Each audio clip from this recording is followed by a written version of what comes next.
Hello there, my name is Dr. Anthony Horvath. I'm an author and a publisher, the owner of gutenbookpress.com, an online book retail site, and also doubles as the name of one of the publishing imprints that I own, Gutenbook Press. I recently did a live stream that pledged to explain to people how to format books for publishing using Microsoft Word alone. There were some problems on that live stream. Been having some computer problems all day. And anyway, it ended up being a lot longer than it really needed to be. So we're going to do it again. This time I'm recording it as a standalone. That way I can edit it as needed. No one's sitting here watching and waiting, that kind of thing. But I will leave the original live stream in the description if you want to go. Maybe there would be some insight there that I didn't mention here, although I do hope to cover everything. But you're not going to be able to find it on the rest of the channel. It's going to be unlisted.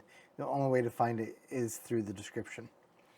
So we are going to use Ernest Hemingway's book, A Farewell to Arms, to demonstrate how to do all these things. It's in the public domain. And what I have done is I've gotten it ready here. That's the raw material that we're going to be working with. You see it's just copied and pasted. This is basically depending on how you write, if you're like publishing your own book, I assume that you're going to write in a word processor, probably Word, not necessarily, in 8.5 by 11. You're going to be using whatever the defaults are. With Microsoft Word, you see that there's, it's left align, left with spaces between the paragraphs. This is just the default. And when I'm writing, unless I'm working off of a template, which I do on occasion to save myself time, I just kind of write with whatever Microsoft Word delivers to me. So you get left with a raw file like this. I'm going to show you how to get from this to something that's more print ready, like this right here. The table of contents looks better, right? So we're going to go over a lot of it, and I expect to get distracted, but I'll just edit it out, and maybe you won't ever even hear this. So let me switch to this real quick while I get the screen ready here. So I'm going to go through step by step how to get this raw manuscript into something that is print ready. When I say print ready, here's what I'm talking about. A lot of especially if you're self-publishing and you're not really used to formatting your books to be presentable to the world, what will happen is you'll just submit your Word document to like Amazon's KDP service, and it'll just convert it into something for you. And the problem is whenever you do something automatic like that, it's going to make changes. And most of the times when you publish a book, it's not going to be 8.5 by 11. The trim size is going to be 6 by 9, 5.5 by 8.5, that sort of thing. But this document here, your rough draft, your raw file that you were writing in was probably 8.5 by 11. So you can already see that when you submit your 8.5 by 11 document to one of those sites that processes your file for printing, it's going to convert it into a smaller trim size, and obviously the formatting is going to end up looking a lot different. Or at the very least, you're going to lose control over the final product. And you want to make sure that what is sent to the printer is exactly the way that you want it. And the only way to do that is to get the file as perfect as you want, convert it or export it into PDF, and then upload that PDF. Don't ever send just the Word document to them if you can at all help it. But if you insist, even doing certain things like changing the page size, like I'm going to show you how to do here real soon, will reduce the amount of conversion artifacts, we'll call them. I prefer to get it all good and ready, convert it to PDF, and upload the PDF. Excuse me. So you have probably seen books that were auto-generated or sent through a processor like that. And that could be why you're here right now, because you don't want your final manuscript to look like those. And I thought about showing you some of those, but I'd feel bad for the authors. And I thought about maybe finding some of my earlier works. I've been publishing since 2005, 2006, give or take. And those earlier ones, I had a lot to learn still. Yeah. But I decided, you know what I'm talking about. And we want to avoid that. So hopefully, even without much editing, I can just whip this raw file into something that looks presentable pretty quickly. So let's see here. I'm looking at 3 screens as I work here, so forgive me. If you look at that live stream, one of the reasons why I was so frustrated is because you were not able to see when I clicked on a menu. You could see this part, but then when I would click on like this part, oops, then it couldn't be seen. But now I figured out how to do it.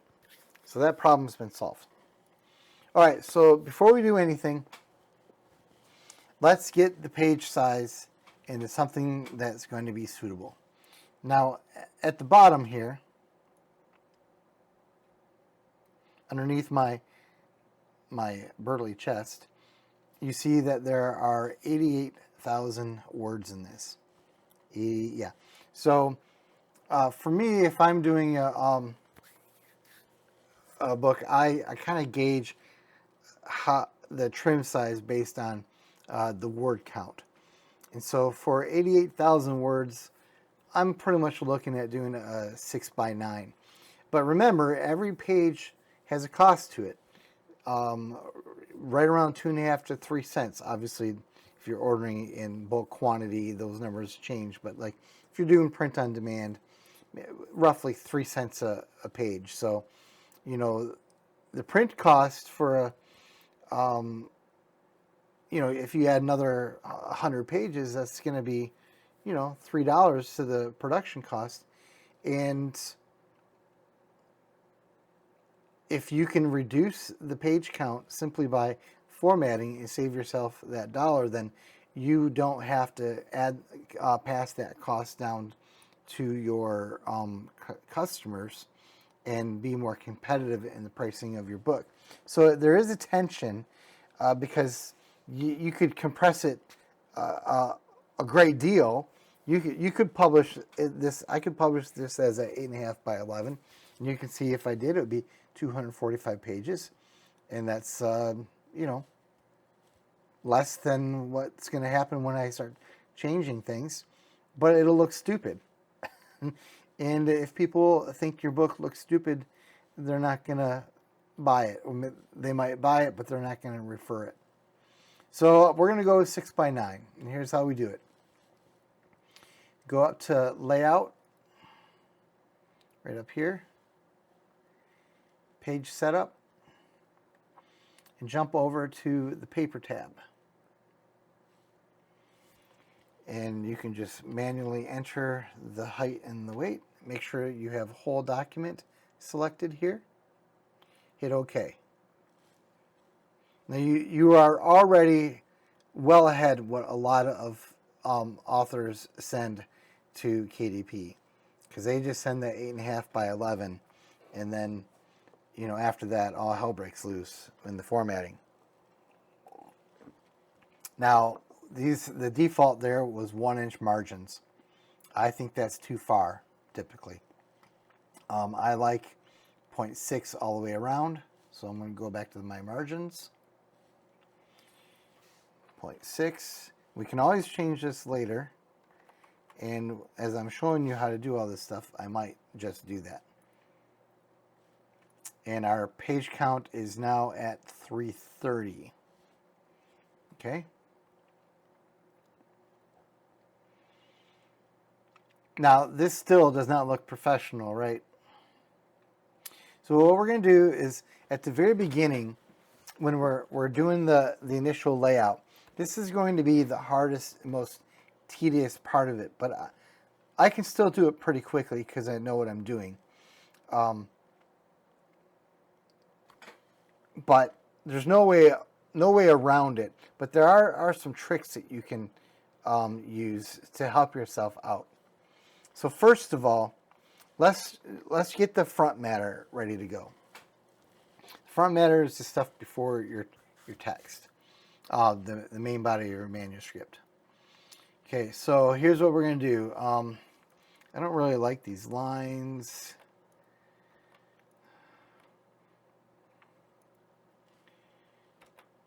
End up deleting those probably. So I'm going to create page breaks now. Page break.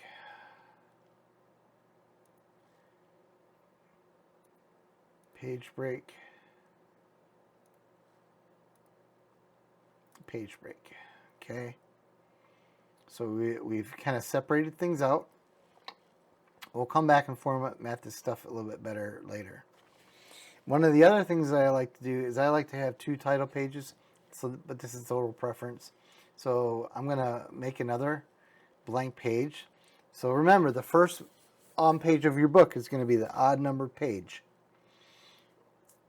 And usually, or I shouldn't say usually, I prefer that be the title page with a blank page on the back, which means that the page on the back side of an odd page is what's going to be seen, the even page, right?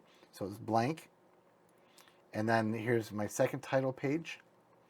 And a lot of times what I'll do is I'll put an image, maybe even a black and white of the cover itself on this first page, so that if there's ever damage to the actual cover, the reader will still have some idea of what the cover looks like.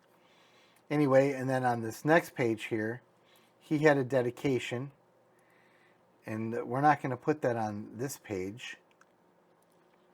Let's go back. So this is just opposite on the rear side of the second title page. This is where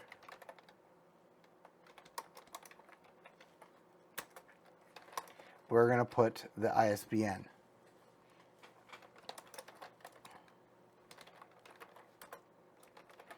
And we don't need to actually do all this stuff right now. We're not doing formatting right now. We're just sort of blocking it in. Okay. So that's an even page. We'll leave the dedication right there. So this is the odd page opposite of the ISBN page.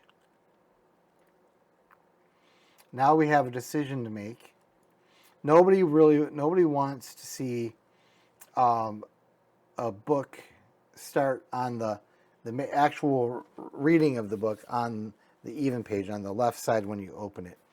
Almost every time that I've ever seen it, one way or the other, they start with the content on the right side, which would be the odd number page. So this right here is page 6, as you see down here where I'm hovering the mouse right underneath me. And we have to turn this into an odd page. So in this case, what I'm going to do is I'm going to leave the book on the even side.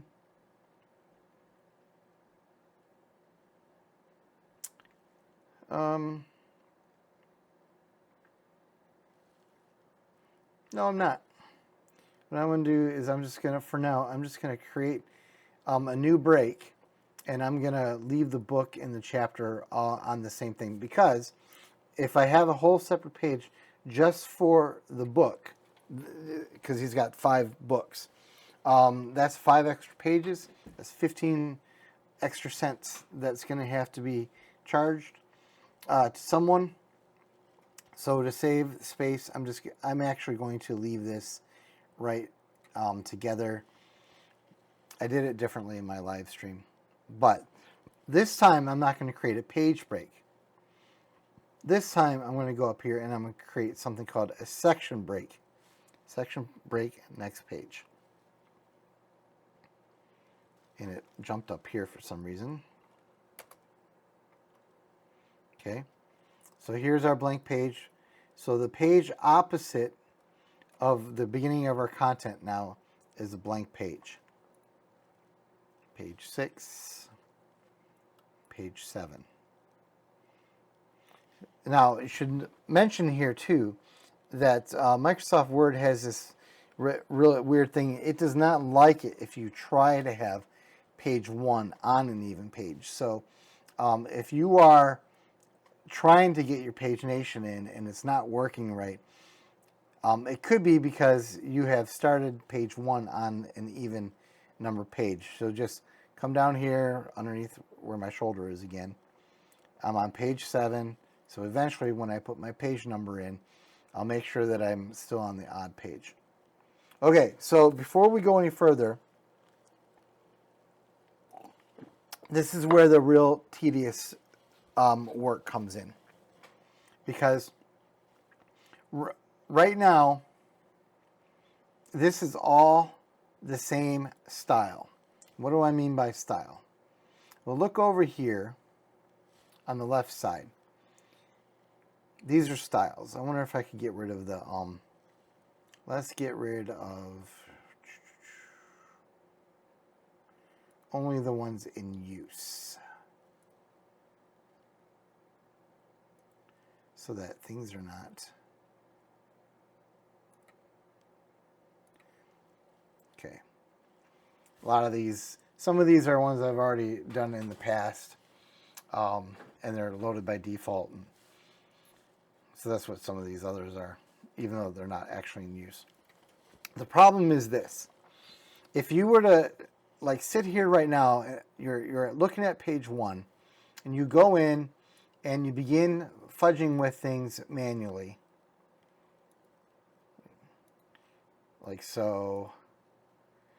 Obviously this looks like crap. We'd want to justify that.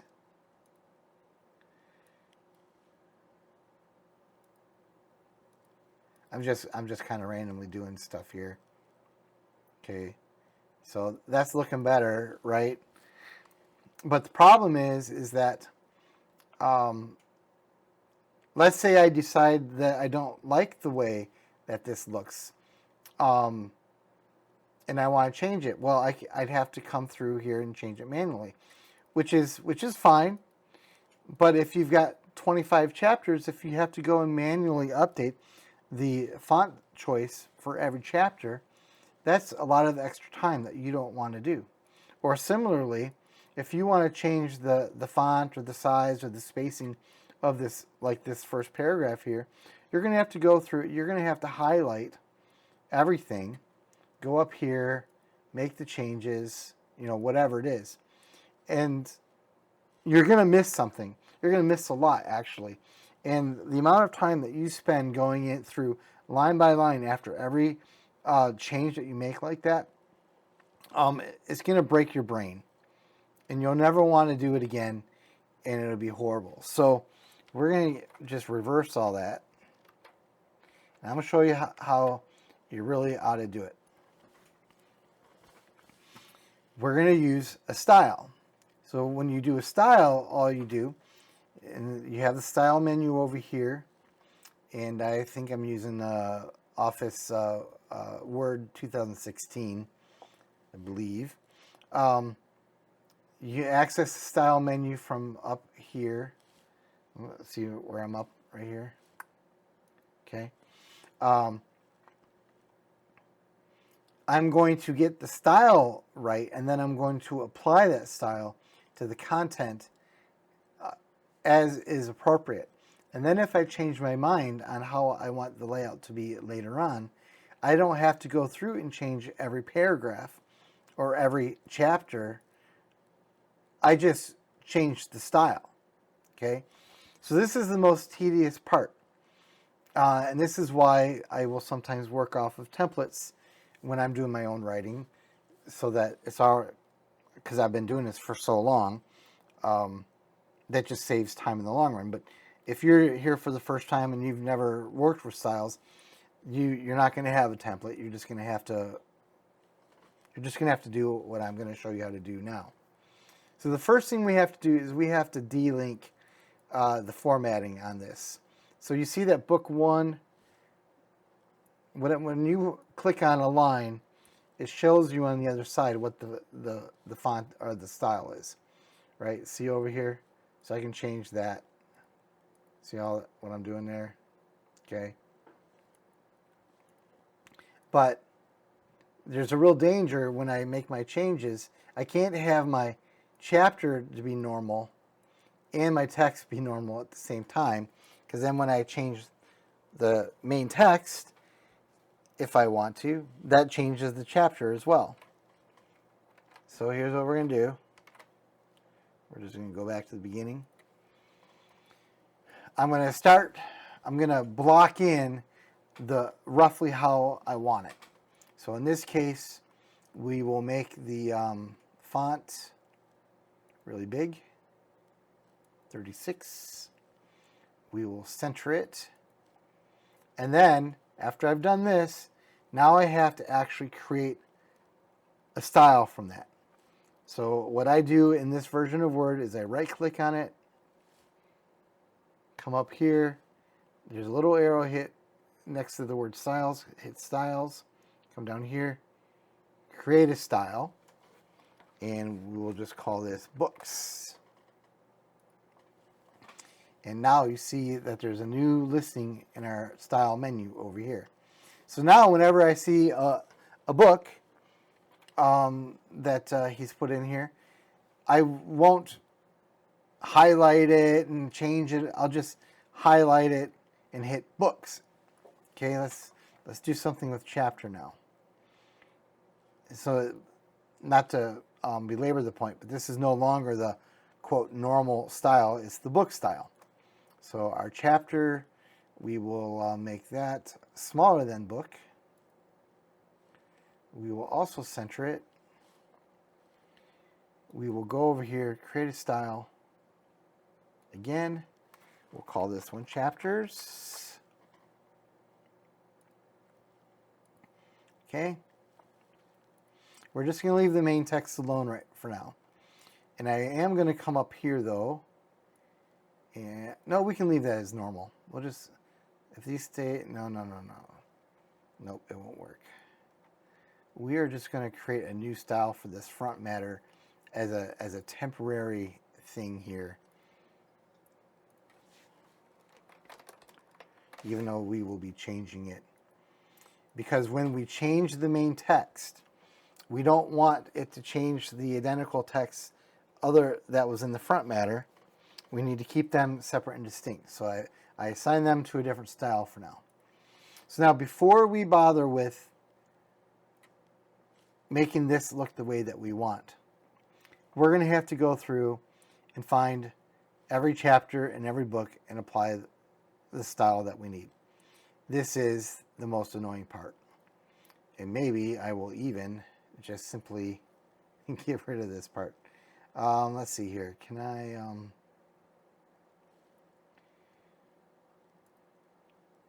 find and replace. All right, so let's start with books. Book.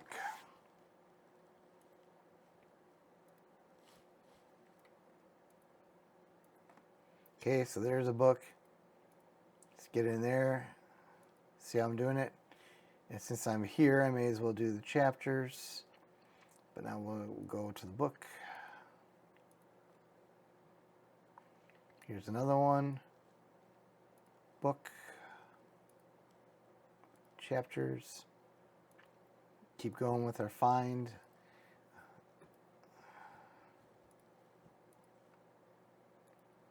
Okay. I believe we're almost out of books. I believe this is the last book.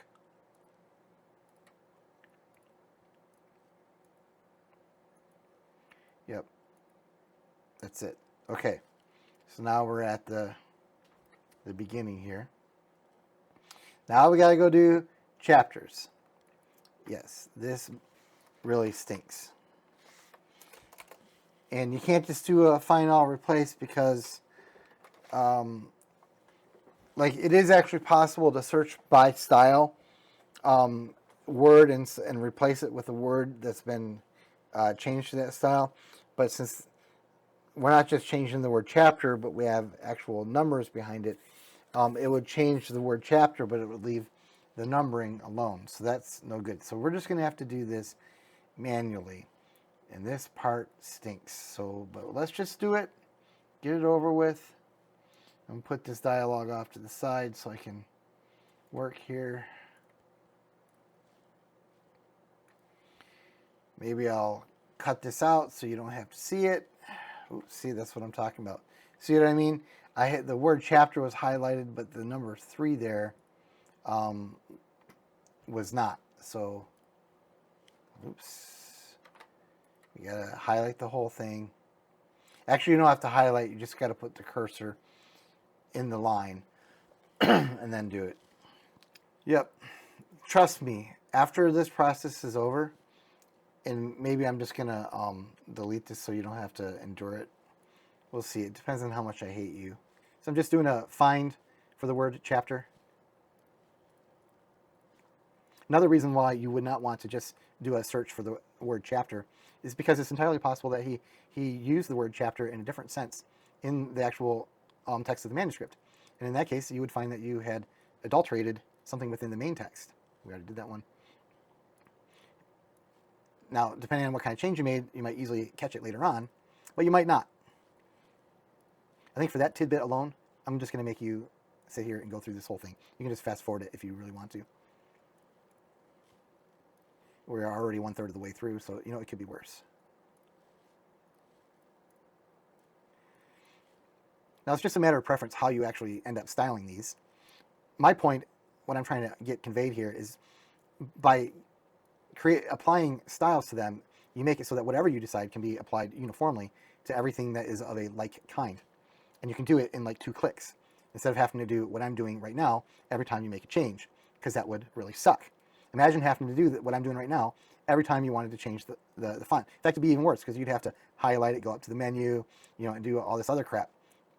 Right now, all we're doing is this. I think I just missed a chapter. Eyes are glazing over. We'll catch it later. Ooh, ooh, ooh, ooh. Almost forgot. There we go.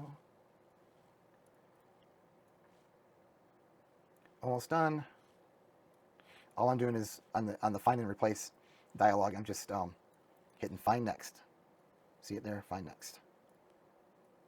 Okay, good. So now let's just zip through, make sure we caught them all. I'm just hitting find next. Because there was that one that near the end that I thought maybe I did lost my concentration. Yep, there it is. Okay, let's fix that. And then go back to another one. Oh, I missed a couple, huh? Okay. All right, so now we're back to this. So here's what I'm going to do. I'm going to save this real quick. Now we come to a tricky part. So we have broken out into different styles, the books, the chapters, and the front matter. And the only thing that really remains is our main text, which is still in the normal style, which is the Word default. Now, when we went through here, and if you're going through your manuscript, if you have things that are italicized or maybe there's quotes, that kind of thing, you will want to break those out before you do this next step, and assign styles to them separately, just the way that we did with the chapter and the books. Because when you make this next change, if you have not broken them out, it'll wrap them up into the main text, and it'll become almost impossible to distinguish unless you go line by line. And if you're the author, maybe you'll catch it, but if you're the publisher or an editor, you might not know that the author intended there to be a difference. So here's how we do it. We're going to go back to our very first paragraph, which is in the normal style. And I'm just going to, we're going to see a hiccup here, but we're going to just do it. Go up to the select, see where I'm up here? And select all text with similar formatting.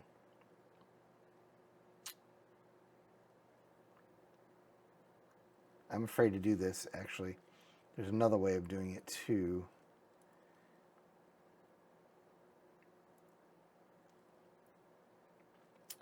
But there's no option. So, yeah, okay. So here's the problem. Depending on the length of your manuscript, when you do this next operation, because it has to apply the style to the entire manuscript, it could bog down your CPU. And usually, if you just wait, eventually it'll work. In the meantime, you have to sit there and wonder if it's just frozen forever. This is what happened in the live stream.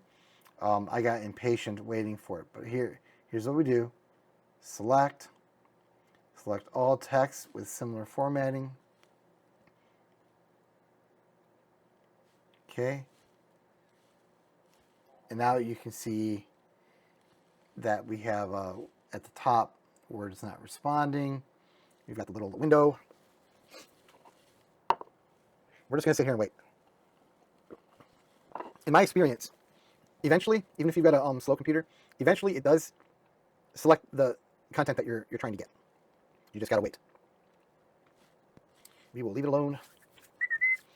So Google Book Press has about 30 authors. We published more than 200 books. I actually have several imprints. I've been doing this since 2005.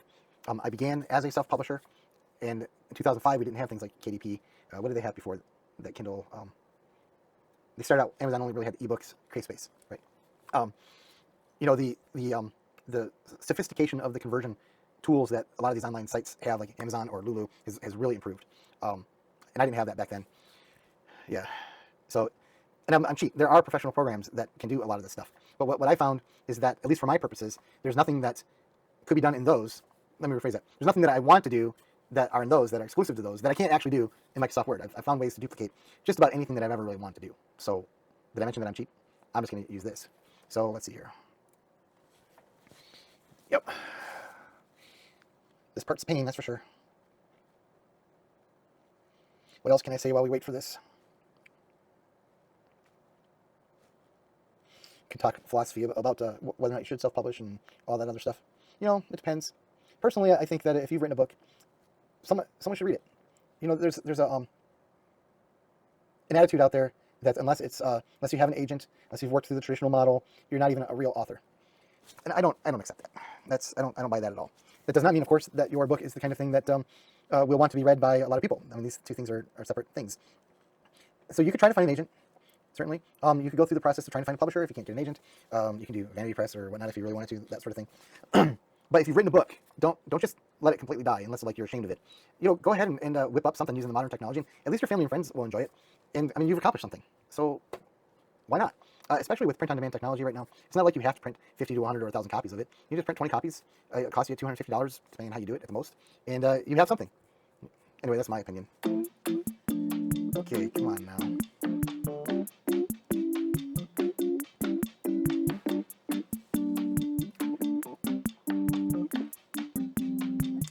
It's really not supposed to be this long.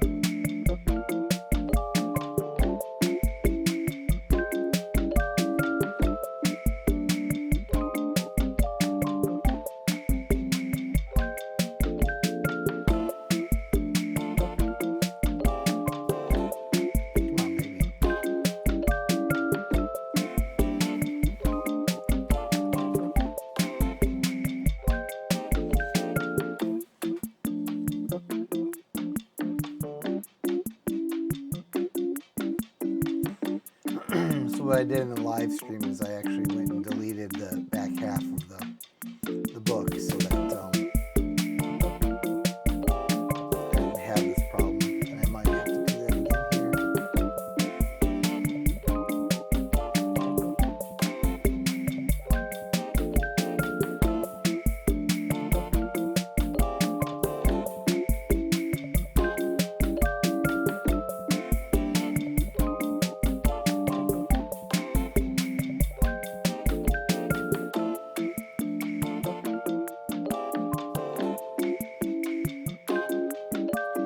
Because even I don't want to have to sit here forever like this.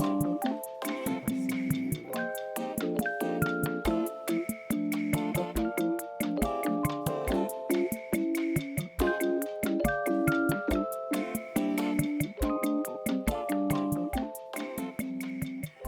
Okay, so here's what we're going to do. I'm just going to go through and delete everything after book. Shift page down. So usually what I would have done if that happens to you, it can be annoying. Save it before you try to do that step. And then make the attempt. Hopefully it works. And then restart your computer. Close it, and then when you have it restarted, before you do anything else, open up your Word document before any other processes on your computer have begun to kick in, and attempt to do that function. And that's probably the only time you're ever going to have this problem is at this point. And if I wasn't having computer problems, I shouldn't have had that issue right now either, because I have a very powerful computer, and I regularly work with manuscripts that are like in the 300 to 400,000 word count. So this is kind of annoying, but we're not going to belabor it, and I'll show you a couple of other workarounds.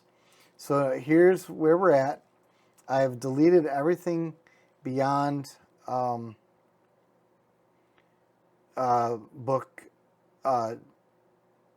3. I deleted book 3 and beyond. So we've cut the manuscript in half. Hopefully we still don't have any problem. And I'm just gonna make another real quick copy here. Click inside the paragraph of the text we're trying to change. Select all text with similar formatting.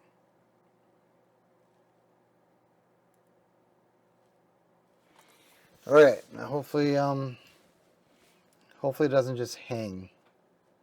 There we go. Okay. So there we go. It did it. That was annoying, right? So, okay. So now, here we go. It's already looking better, right?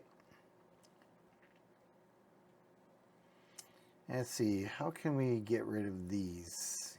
Can we? Not sure we can. I don't like them. We'll just leave them in here. It's not that big of a deal for what we're doing. So now you can see the styles are updated and everything. The only styles that we're seeing are the ones that are in use, which is nice. Don't know why that didn't show that way before. Simplifies things a little bit. Here's what we're going to do to make our life easier now. Let's go back, and this could potentially help when you do the table of contents as well. So what we're going to do here is we're going to click on our books. We're going to go up to modify. We only have 3 now. Modify, format, paragraph, and then see up here where it says outline level. And you see this stuff here with the 10 point and the multiple. We're going to change the outline level to level 1. We're going to get rid of the spacing for now. Again, this is like the default Word stuff, and we want to customize it to the way that we like it. Now watch to the left when we do this here.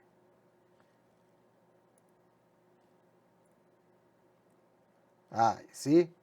So on the left here now, we have new options under the headings.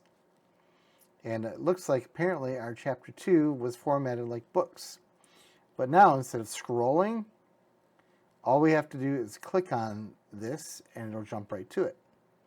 I did think that it looked a little bit bigger as we scrolled before. So we will just change that to chapters. There we go. Now we're going to do the same thing with chapters. So you see how over here now it only says books 1 and book 2. Okay, this time we're going to click on chapter, go up here, select all 24 instances. Again, that could be a very large operation if you're not careful. So it could hang, but with only 24, we're okay. We're going to go here. We're going to modify it. Paragraph. Get rid of this stuff for now. We'll make it the way we like it better. Level 2. Now look over to the left. So it's already organized it for you, see? You can just jump around now by clicking things. So you did all that work, the tedious part of going through and changing, breaking out the style for the book and the chapter so that you can do this. So now you can navigate your own manuscript much faster, much more efficiently. So how about now, actually before I go further, I said that there is a workaround to the hanging issue. Now, but it only works after you've established to make the change. So like right now, if I were to go here, go to select, modify, sorry. If I wanted to change the main text over here, and if I click on the select all 1,965 instances, we're going to have the same problem that we did before with it hanging, which normally for my computer would not be a problem, but it might be a problem for you even with a regular computer. So there is a way around it. After you've assigned the style, you can go to modify here, and now you see you have an option here that says, in this box, it says automatically update. Make sure this is checked. Because now you don't have to do select all. All you have to do is modify. We'll make everything size 14. And it should do everything that has the main text style applied. And it did. So that is one way, after you've assigned the style, to avoid that problem of things hanging. Now just be careful. Sometimes the automatic update thing can be annoying and can also burn you anyway. So we're going to change it all to 13. There we go. So let's make this look better here. Okay, so one of the first things I've noticed with, shall we say, not professionally constructed documents is that they might think this looks really crowded. So what they're going to do is they'll do like enter, enter, enter, enter, and enter. And that works, right? If we get rid of the formatting, I'm coming up here and clicking this. You know, that looks better. Sure. Let's re-enable the formatting. But again, now what's going to have to happen if I want to make a change, if I decide I don't think it looks better, or I decide to insert images above each chapter, or change the font, or whatever, then I'm going to have to go through all these chapters again and manually put in the line spaces. So we're not going to do that. It's bad. We're going to change it with style. So let's just get rid of these paragraph marks. We're going to go up to here. Oh, you see that little triangle there? That tells you you're dealing with an outline of some kind. That's what these mean here. All right, so books, select all 2 instances, modify, and we're going to add space before and after this time, so paragraph. So now we're going to come through, and in this area here where it says spacing, let's add 30 before it and 30 after. It's centered, looking good. Okay, we could probably do a little bit more space in the front for this particular style. So let's do 90 before. There we go. And let's give some space for our chapters. I selected all. Paragraph. I could add some before and it would pad it even more, but yeah, let's do it. Why not? 12, and let's put basically 1.5 lines between that and the main text. There we go. And now if we look at all our chapters, they were all automatically updated, right? That's what we want, because we're all lazy, right? Are we not all lazy? We can jump around pretty easily. It's already looking better, right? Don't you agree? But just for your information, if you wanted to put a table of contents in using Microsoft's automatically generated table of contents feature, by making these outline levels 1 and 2, it'll automatically generate your table of contents. Now we do need to find the right page for it. We're just gonna put it on the page right opposite of where the manuscript starts. I wouldn't do that. I'd probably do a blank page, table of contents, blank page, and start it again. I think it looks better, but just to get this going here. So we go up to insert. Nope. Where's it at? References. I don't actually use this feature very often. Because I don't like having the program convert a lot of things, because you can't control the output. But see, we have a bunch of options for how we want it to look. Let's do this one. And there, see, I mean, it automatically generated it. The page numbers are already assigned, although they don't match anything because we haven't put them in. And you can repopulate it. You could go and you could make a change elsewhere and come back and regenerate the table of contents,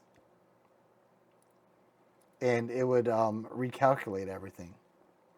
So, I mean, that's not too bad. I mean, for some people it could work, but now you got to go through and you're going to have to make changes the way you like it. This, you can't use blue in a black and white book, right? So you're going to have to tweak it. It looks okay, but you got this outline. Anyway, I don't like it, so I'm going to get rid of it. I'm just telling you, you have that as an option. It's there. It's not how I do it. So before we go much further, let's talk about the question of the margins and the spine, because you have some options here.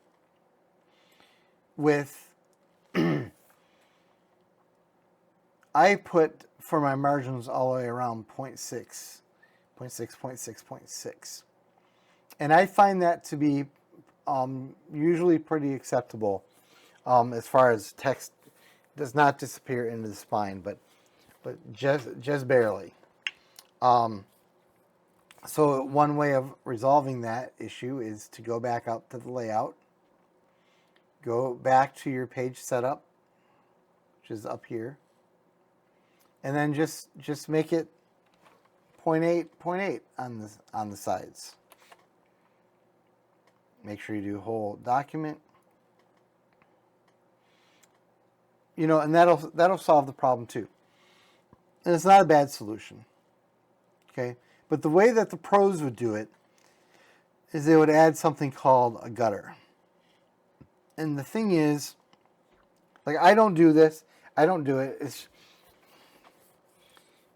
no one's ever, literally no one has ever said anything about it, about the text disappearing into the spine. I had some books that, you know, I kind of earlier on that, yeah, you know, I should have did it a little bit better. But that made me switch to using gutters to get around that. And the problem is when you add a gutter, it creates other problems, and sometimes those problems are not easy to solve. You get into these arcane pathways of Microsoft Word, and you just end up pulling your hair. And so, if I really thought there was a problem, I would just add more margin like I just did. But let's go back. Let's put it where it was, and I will show you how to put in the gutter, because it is something that you want to do before you do your next steps. If you're going to do it, now's the time. So you see on this page that we're here right now, there's a gutter option, and what that means is it's just going to add space between the body of the text and the spine. And right now it's set for 0. We're going to add 0.25. Make sure you apply it to the whole document. Hit OK. Now, what you're thinking is nothing changed. That's right, nothing did change, because we actually have to go into that same section, but now go into the layout and choose different, odd, and even. Make sure you choose whole document. Now something has changed. You see that? It's shifted. This is your odd. I'm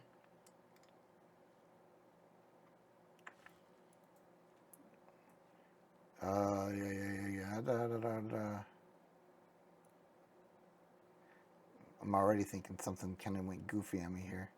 6, 7. Yeah. Okay, it's good. So this is not a page. This is our page 1. It's on the right side, and the text block is shifted to the right. The next page is on the even side. It's shifted to the left, away from the spine, and it just goes like that all the way back and forth. Now, I told you it's going to create some problems. I know how to solve them. I'm just going to roll with it this way, even though I personally would not bother with the gutters. Okay.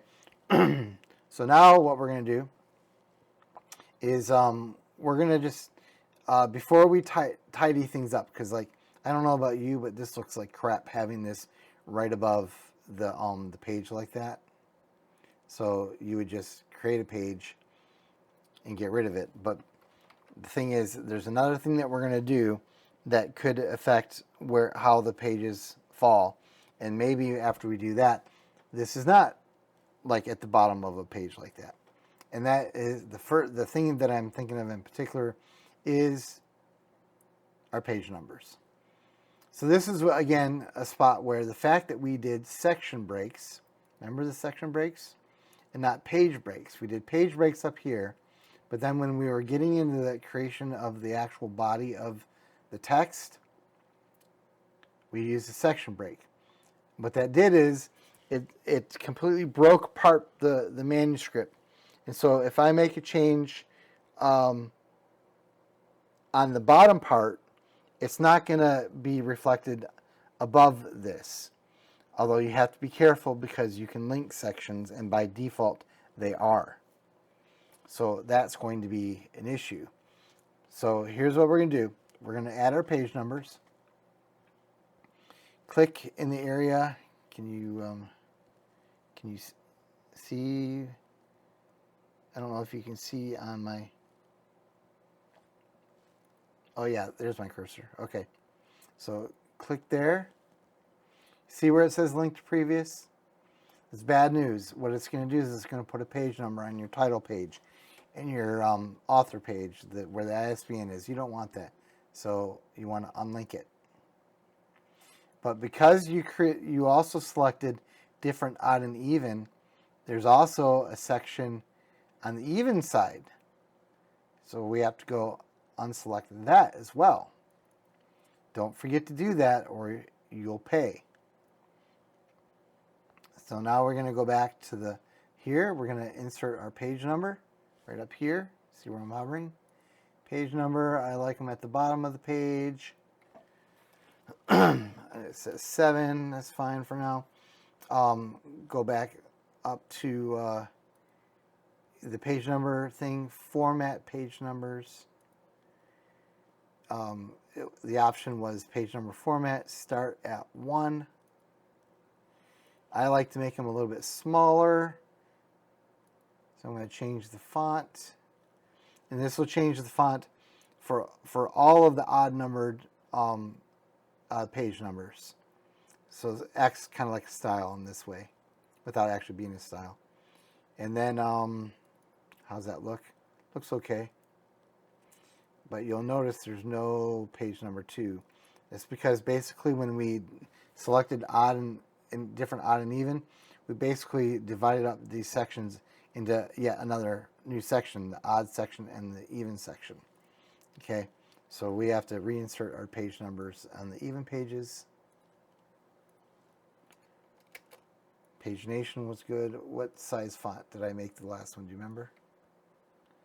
10? What was it? Was 10. Okay, so our page number size is the same. And as you see, it still looks crappy like this. But we're still not going to do what the heck? Where did chapters? What on earth? Where did?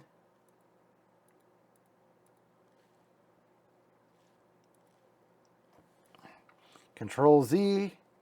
Control Z. I told you, different odd and even is annoying. All right, so let's try it again. Okay, so I'm not sure. I must have. Okay, we got it back. Change this font again to 10. I really don't like doing the gutter personally. So another thing that I'm going to draw attention to here, one of the default parts of Word that I think makes it look unprofessional, or at least it looks a little bit better to address this. And we see it right here. We have a very large gap between the last sentence and the page number, right? There's a pretty big gap there. But we don't have a big gap here, right? And I don't like that inconsistency. And so again, this is another reason why we're not going to do our table of contents yet, or really go through this with a fine-tooth comb, because we still have ways of tightening up the manuscript. So here's how we solve this particular problem.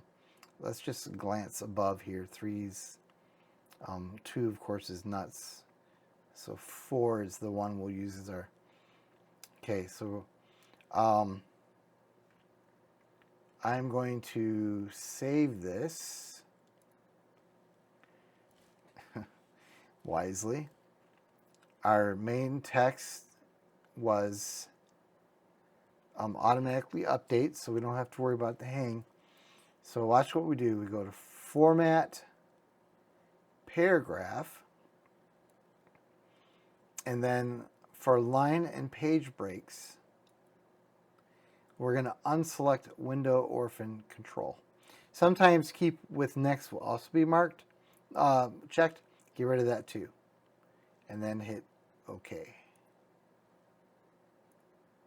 And there we go. You just added a bunch of lines to that page, and you see that this shifted as well. It still looks like crap. I don't like it. But it's better, right? It made a definite change. There's another thing that you can do, which I don't do. One of the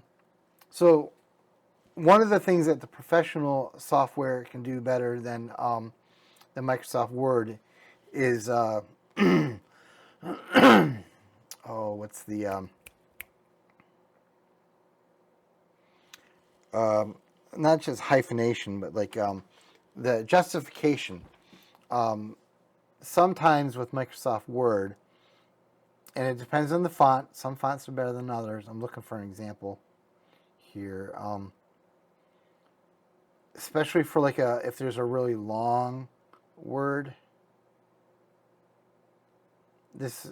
We'll just use this area right here.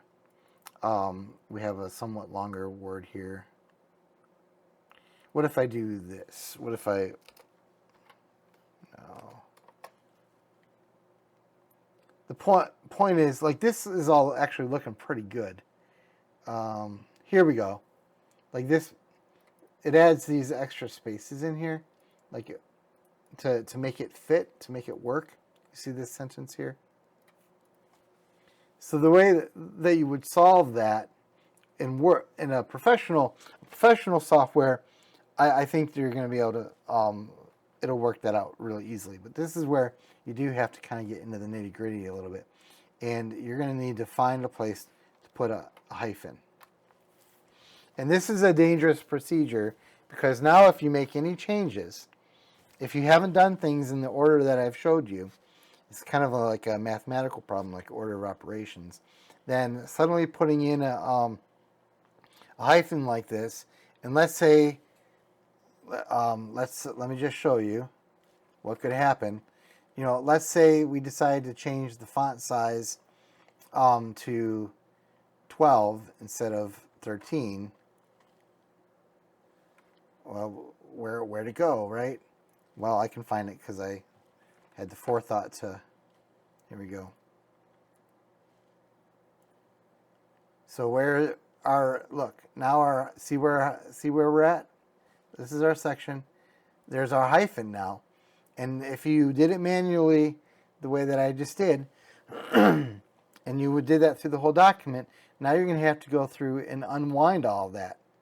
And that'd be a pain. Don't you agree? This also changed the paragraph 2 up here, chapter 2. See, that's not looking so bad. I changed the font to 12 instead of 13. But let's go back to 13. Size 13. Just because. You can have Word automatically hyphenate. And so either you go through and manually hyphenate after everything else is done, so that there's no more chance of major things, or you can go up and you can force Word to hyphenate for you. We're going to go back into our style menu. We always want to use the style menu. Go to format. Paragraph would be the way to do it, I think. Where is it? Where do I do it? See, I don't do it, so that's why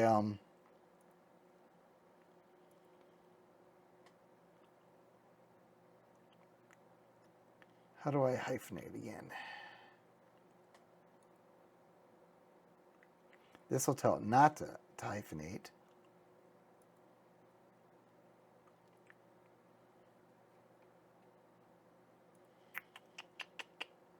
Should be right in here somewhere. Where is it? Here it is. Layout. Yeah. Sorry, like I said, I don't use the auto hyphenation because it's bit me in the butt too many times. But here, you see up here under the layout tab, you do have options that you can work with here. So we're just going to try it here. Automatic. There we go. And so now the benefit of this is at least doing it this way though. If you do make changes, let's see if we can find one that they've added in.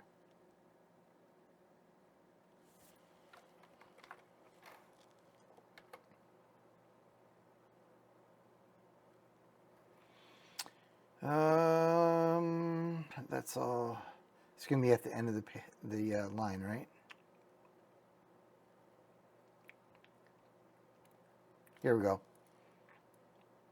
So you see how they've added the others here? They put in the hyphen to make the line look nice. So now if we, I'm just going to copy this so I can find this section again later.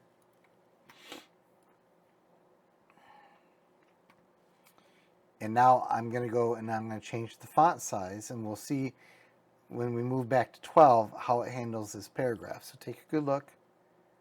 Modify. Go back to 12. Let's find it. See, it got rid. So that's the same paragraph right here. There's no hyphen now with others. And it automatically generated a new hyphen with family. Okay. The problem is, the reason why I don't use it is because it will often get the hyphenation wrong. it'll put the dash in the wrong spot. And the problem is then you got to go through line by line and check all of them, which is the very thing that I really don't like doing. So we're going to get rid of the hyphenation for now. Just get rid of it. Now, I think this paragraph looks fine the way it is, personally. There is another option, a very advanced option. I'm not sure I'm going to be able to do it here. Let me just change my screen real quick. But you go to File. Hold on a second here. I don't want you to see my desktop.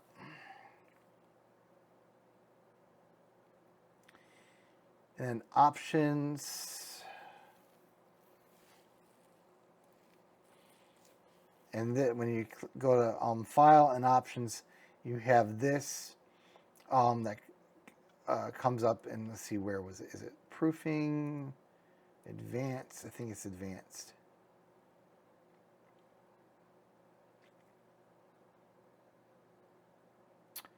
Layout Options at the very bottom. Under Compatibility Mode, here it is. Actually, so you can use Word 2000 rule right here. You see it? But the one that I really like is to use Word Perfects. And I'm not seeing that as an option. There used to be a Word Perfect option that was even better. But you can play around with it. I'll have to. I wonder why I can't see that. So you do have some options here. All right, I'm going to get rid of this. Personally, I just leave it like this, and then at the very end, after I've gone through it all and gotten everything roughed in really the way that I want, then I'm going to go through kind of a skim, and usually if there's anything that's really bad with the spacing, it'll jump out at you, and you can deal with it then. And for the most part, I would have to say this is basically always worked. I've never had anyone say anything about anything. It looks fine when it's printed. It does depend sometimes on the font choice that you make. There are other factors. So you're just going to have to play around with it, and I prefer to do it that way. So before we go further, this is already looking pretty good. We have to start thinking about our table of contents. I'm going to show you some tips here. And like before, we will put it on this page here. But the problem is that we have not actually gone through and made sure there aren't things that look like crap. So let's fix those things now. I'm not going to stop and delete every line that I see like this, but I really don't like them. Just for your information, you could, to have even more granular control, you could create section breaks after every chapter so that if you needed to mess with, I'm going to stop deleting those lines. Just leave it alone. Because sometimes you need to make a change just to one chapter for whatever reason. In this case, I don't think we need to. This line I will get rid of because it's just goofy.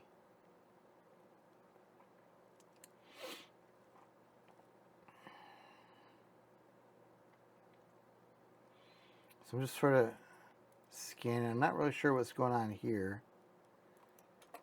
So with this, if it was my author, I'd ask him if he meant to put that there. I'm just going to leave it alone for now. Just leave the lines alone. Leave it alone. Jiminy crickets.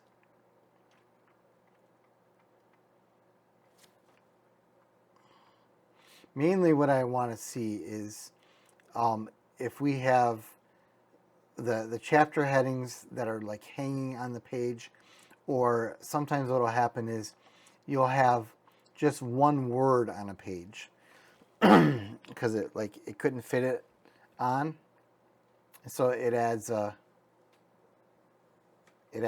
that word to the next page, and it's blank. The rest of the page is blank. So then you want to try to fix that.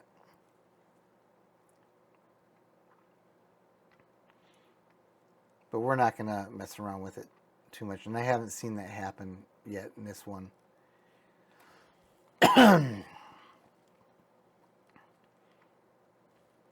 You're just watching. Oh, well, but here's a good example of what I'm talking about. So you have the last line of the previous chapter all by itself, and it just looks ridiculous. So the way that one way I would solve this is, I'll get rid of this, right, and see if that did it. And it did. But another option, I could have actually gone in here and for this one chapter alone, deviate from the style or make a new style and change the spacing. That's a good illustration of the kind of problem that we might want to try to solve in this before we actually go around and try to do creating our table of contents. Here's a hanging one. Don't like it. I'm not going to do a section break. I'm going to do a regular page break.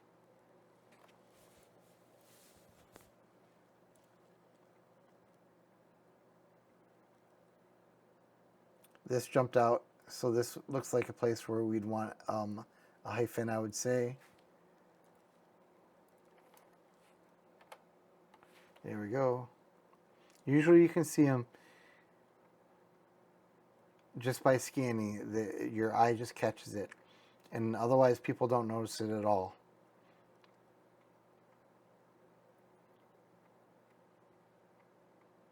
So we're almost done. Now I don't think that I explained that in almost every case that I'm aware of, like with the Ingram Spark. Oh, let's see, look at that. This is terrible. You need to end on a blank page that's even. We're going to fix this right here. We do not want that. But we know that we're going to have to end on a blank page. So now we will create a section break because we're going to have to get rid of the page number. And if we only create a page break, you see that there's a page number down here. So we're going to have to do a section break so that we can detach the page number, you see it's 1, from this. But first, before we do anything else, let's take care of this loose line. And we can get rid of that, see what that does. There's a great example of a hanging page. We do not want that. And I happen to know that there's other blank lines, so let's just go delete one of them and see if that fixes it. There are all sorts of techniques you can use to try to solve that issue. So there we go. Okay, so I said every manuscript that goes to a place like Ingram Spark needs to end on an even page that is completely blank. And so you might have to add pages in order to achieve that. I'm going to guess that Amazon KDP will add the page for you. But as I said, I don't like to leave anything to the conversion. So as you see in the corner here, we are at 119 pages. And we need to end on an even page. So we will page break. So we had to add 2 blank pages here. Now we're going to go to the page numbers. Make sure you unlink them from the previous sections or you'll delete the page numbers for the entire manuscript and you'll be very upset trying to fix it. Don't ask me how I know. And there we go. Now we're ending on an even number page. We're at 122 it says, and they're blank. Looks like we added some and we ended up with more. It's a little goofy. 118, 119, 120. It gets a little strange when you activate the different odd and even feature.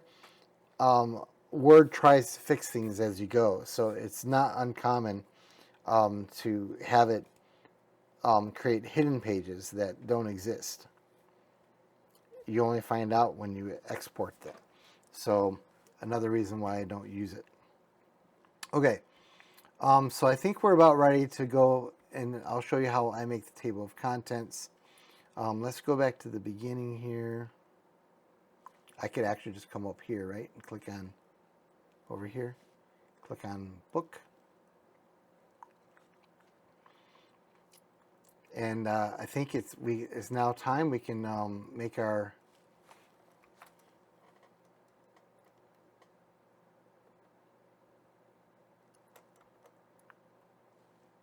front matter look better.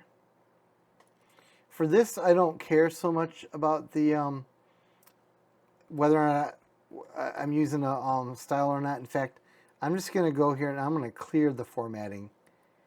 Now, if it was, because it's just, you're manually tweaking these anyway. So let's just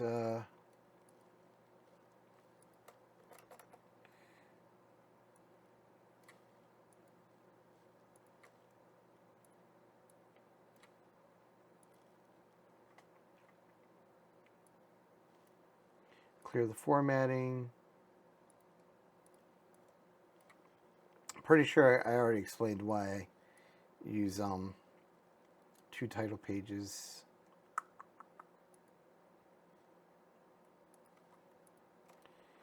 I would probably also put like a graphic for my publishing and print right on this page. Other information that sometimes people like could be here as well, like what city and state is printed in, things like that. Stuff that you see in the old days. I'd fix this. This should be italicized. Usually the front matter text here is a smaller size. I like to indent them, and I'm not using styles for this. This would be one of the few exceptions. Up here is the increase indent. Let's go take it back. This is my copyright page. Dedication page. One of the rare times I'll use enter to create spaces, because I know that there's no other dedication pages in the manuscript, so it's fine. This is our table of contents page. Now, before I do this, there are just two little things that I want to mention. You will notice that for my paragraph indentation here, if we go up to the style information, I do not use tabs, okay, to do this. If you add a tab, the way that the justification works when you have tabs is a mess. And this is just a much cleaner way. I can increase the indent really easy for the whole manuscript by doing it, by changing that. Paragraph. I like 0.2 for the first line.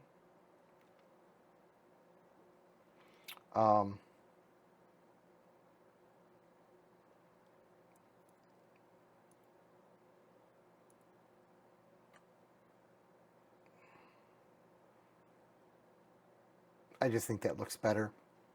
But sometimes there'll be other features of the book, like quotes or lyrics or all sorts of goofy things that could be in there. And I did not see any quotes in here as I went, but I'm just gonna kind of create one. It might wreck the whole table of contents thing later on, but I want to show you how I would do that.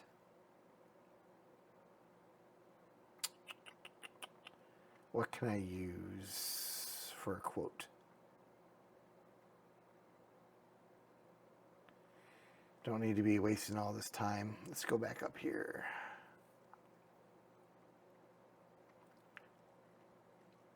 Saw a small paragraph. We just need a small paragraph.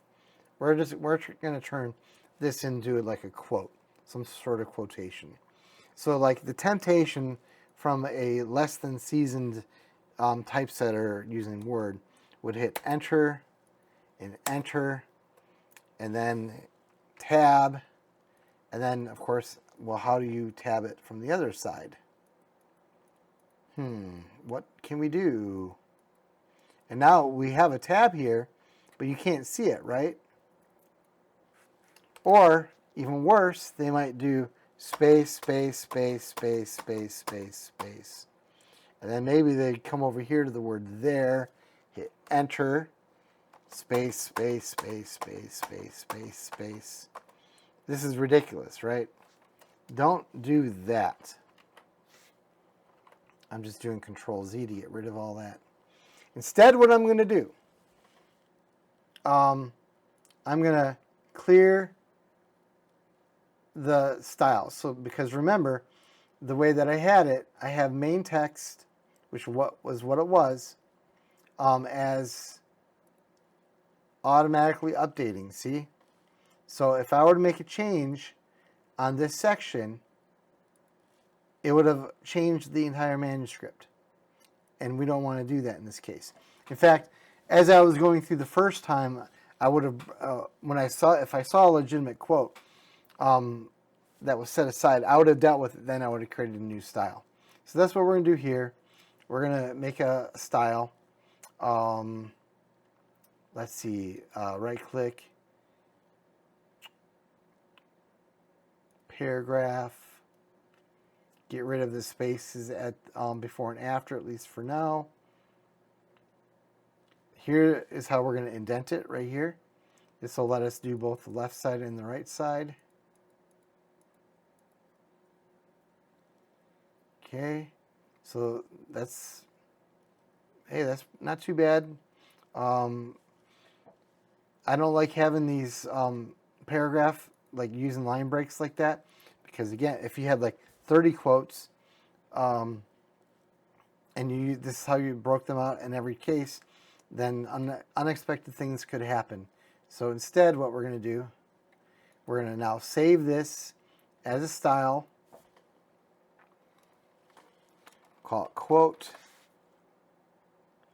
hit OK, it's saved. Now we're going to select it, modify it, go back to paragraph. We're going to add our spaces here, spacing before, spacing after. And the net result, let's make it italicized too while we're here. The net result might be the exact same with the spacing. The difference is now if you were in the process of making your manuscript and you made a bunch of changes and you wanted to change all the quotes, you don't have to go through and adjust all the spacing because it's done automatically for you here. Much better. So don't use tabs or spaces to create your indentations to your paragraphs. Go into the paragraph menu and indent it that way. There are other options in there as well that you can play around with, but this works just fine in my experience.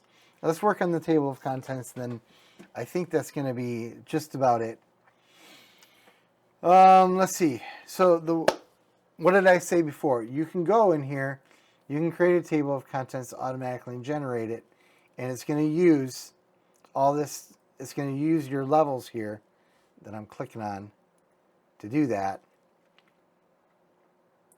But I prefer to create a table and manually build my table of contents so that I know it's exactly the way that I want. So this is another area of some tedium, I admit. So, but we're at the end. After this, theoretically, no page numbers should change ever again. This is the final touch. So insert a table. I usually use 4 columns. I know we have a lot more chapters and stuff over here, but let's see. Again, this would be, oops. I got to clear my formatting. You can't see it, but I'm sure that I just changed the entire thing here. So now there's no, it's not tied to the other. Okay, that's all good. Good. Okay. So I already know that this is going to have to come over here. So, because my page numbers, I know that I've got 3 digits to my page numbers. So I block that in. I'm going to align this column to the left. Let's actually get, let's see, 1, 2, 3, 4, 5, 12 plus 24. We're going to need about 30 rows here.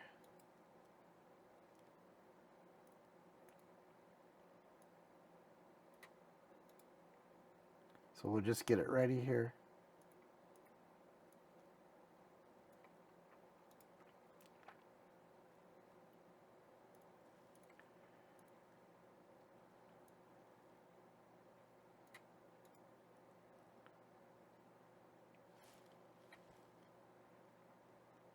Okay, it's probably pretty good. I already know that I'm not going to want this font size, so I'm going to change the font for the whole table to, we'll call it 11. These are just like, I leave an extra line to help adjust the spacers to make sure that the Microsoft's own processing doesn't like, it's just something that I've learned dealing with their tables that they can be a little bit goofy, and this is gives me some workaround. So chapter.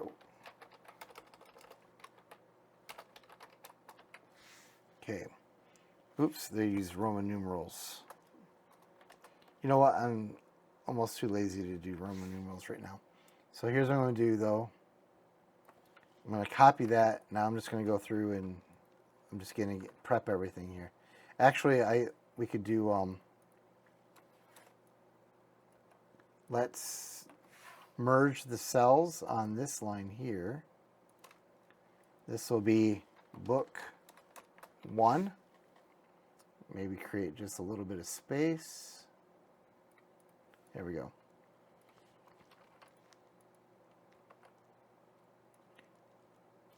And I'm just going to prep all this.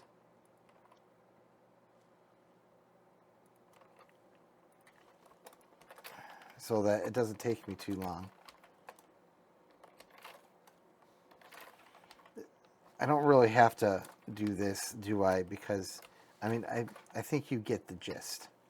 But I'm sort of a perfectionist when it comes to this stuff.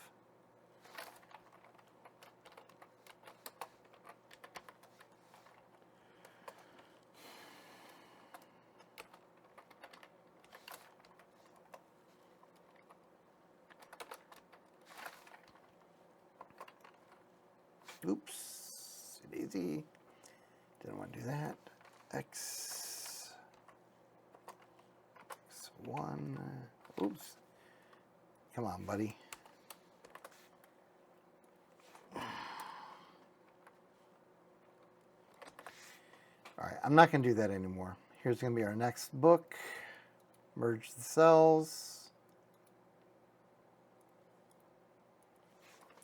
Book. Stop it.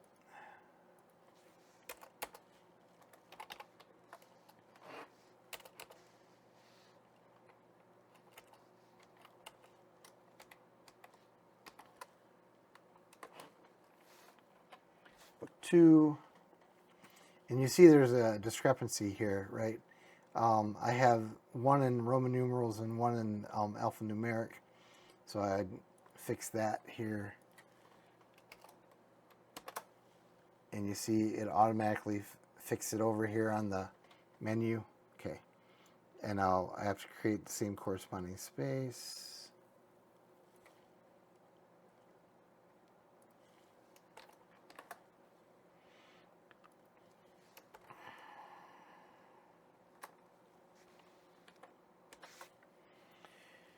All right, we're getting there.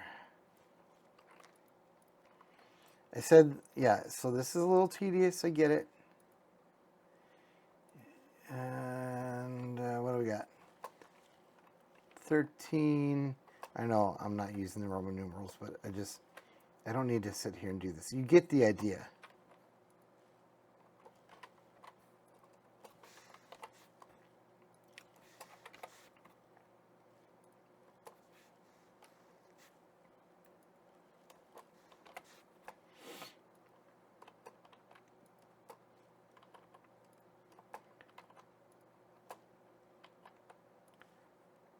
Pretty good math. I got that nailed. And we'll delete these. We're not going to need them anymore. Delete cells. Delete the entire row. This will be one of the few times that I use the paragraph just to move things down. Adjust this over. Put in, depending on how you want to do the spacing, you can do it different ways, right?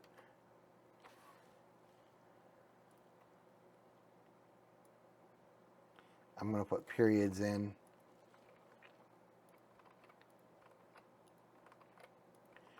I could just copy a bunch of the cells all at once,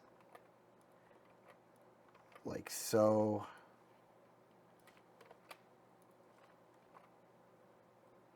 There we go.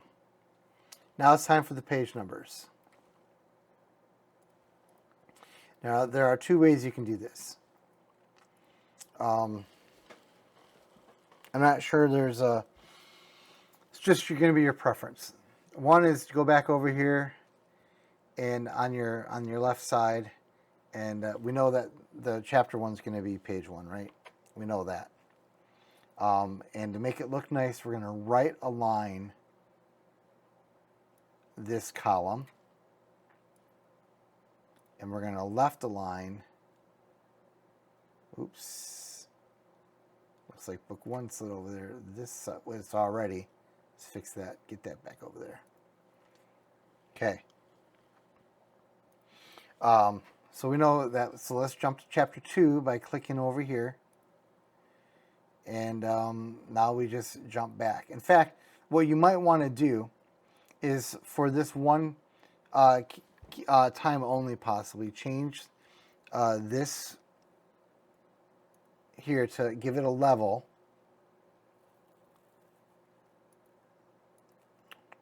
Right here. Call it level 3. Because now it'll show up over on this left side. See it? So now we can jump from section to section, entering in our page numbers. See? So we'll go to 2. We see that it is page 2. Also, oops. Click on table of contents. 2. See how we're going to do this? 3 is on page 6. Go back to the table of contents. Okay. The other way to do it is to go up to View, click on Split, and now you scroll. And the reason why you might want to do this, even though it's a little tedious, is because this is another chance to look at your manuscript, to double check, because this ought to be your last step at this point, right? So you are making all your final checks at this point.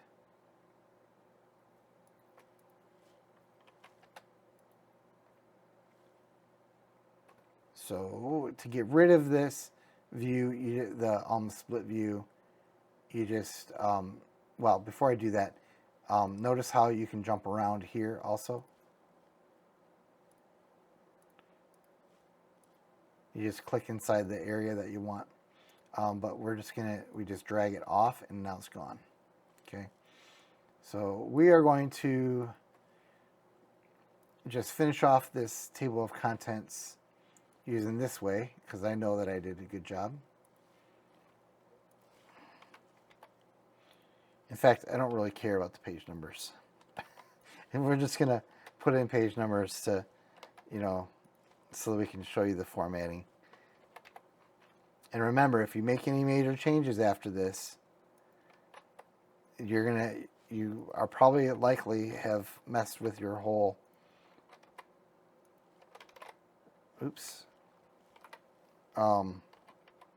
table of contents as well. And it won't automatically update the way if you use it through the auto generation.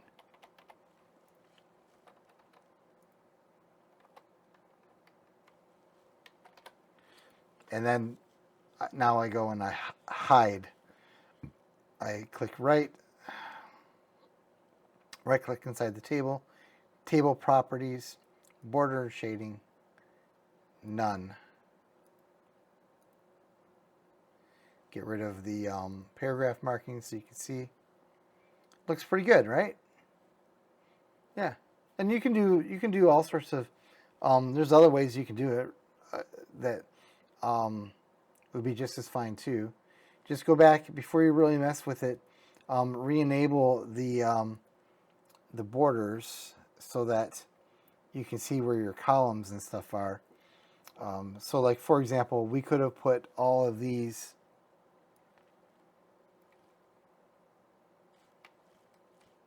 in here. Just bear with me for a minute. It's okay, just relax.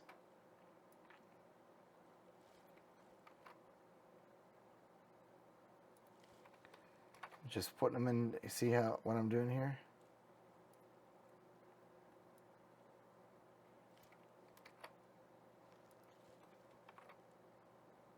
I'll fix it all in a second.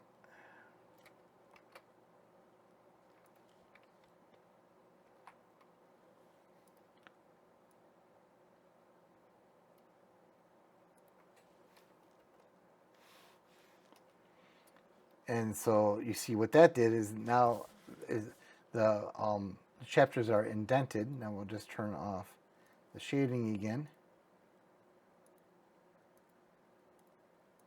And that looks good, right? Everything looks good. You gotta love it. Okay. We could change the size of it. Of course, whenever you make changes like that, you do have to tweak it. But I like doing it this way because you know that what you see is exactly what you get. It's not gonna convert on you when you export it into a PDF. It's precisely what you get, what you want. So the table of contents will be the last thing that I do. So let me let's just kind of zip through it here real quick.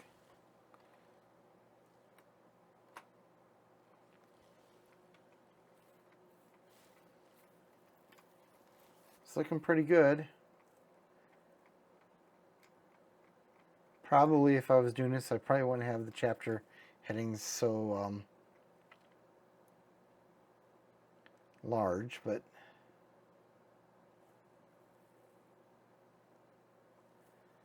okay.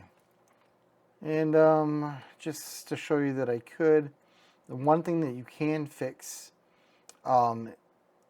without having to update the whole manuscript is you can move this page number down if it's too close to the text, and it should update all of them. Go up to the top, footer from the bottom,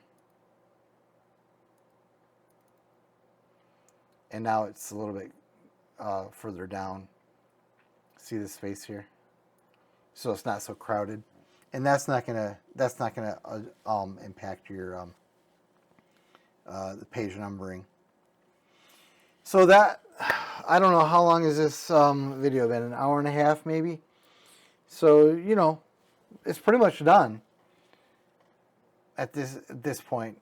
Yeah, I mean, I left some things just because I'm just doing illustrations, but you know, in the main, now if we don't like something, we're just gonna go and change the style until we get it the way that we do like it. Voila. And that's how I do it. So I hope this was useful for you. We don't really do we do most of our publishing by referral at this point. We really just customize it based on the needs of whoever it is that's talking with us. Usually it's a friend of one of our other authors. But you can reach out to us if you would like. At the very least, we can help you produce a very high quality, well formatted document. I'm not an expert in Microsoft Word and many of the other more intricate details of it. There's really a lot to it, but in terms of what I need to get out of it, to get a nice polished look, that I can do. And let me just do one thing real quick, and then I really will finish her up. Let's go back to here real quick.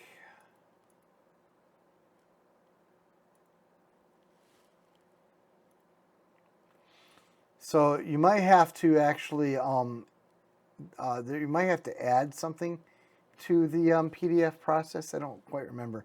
Like, it might be a plugin to Word. I don't quite remember for sure, but create your PDF. So we're going to export it now.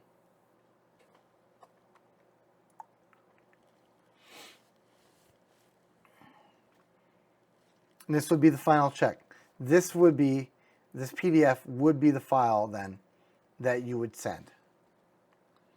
You would not send the Word document because then all your work would be just wrecked. And there you go. You want to make sure that the page number of your PDF, see over here where I'm hovering, well, I guess, why can't you see it, I wonder? 120 matches the page count of your manuscript. When you do the odd and even thing, it can mess with it, and I told you it can create invisible pages. and that's annoying. So this would be your final check.